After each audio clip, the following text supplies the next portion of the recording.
আসসালামু আলাইকুম। আমি উমে ফাতিহা। আজ শোনাবো বাঘ মামা আর শিয়াল পণ্ডিতের রোজার দিনে হাসির কাণ্ড। রমজানের দিন বাঘ মামা রোজা রেখেছে। দুপুরের দিকে পেট কেমন গুড়গুড় গুড়গুড় করছে। তখন শিয়াল পণ্ডিত এলো একটা ঝুড়ি ভর্তি কলা নিয়ে।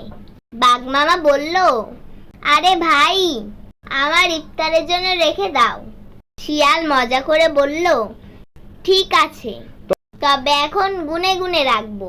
শিয়াল পণ্ডিত গুনতে শুরু করলো। গুনতে গুনতে শিয়াল পণ্ডিত নিজেই একে একে সব কলা খেয়ে ফেললো। 1 চাবা চাবা, 2 চাবা চাবা, এভাবে বলছে আর খাচ্ছে। বাঘ মামা অবাক হয়ে ফেল ফেল করে তাকিয়ে বলল, তুমি তো গুনতে গুনতে সব খেয়ে ফেলেছো।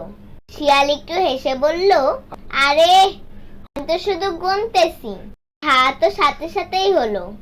শেষে শিয়াল বলল, রোজা রাখা মানে শুধু খাবার থেকে বিরত থাকা নয়, ধোঁকা না দেয়া, ধৈর্য রাখা এবং ভালো কাজ করা।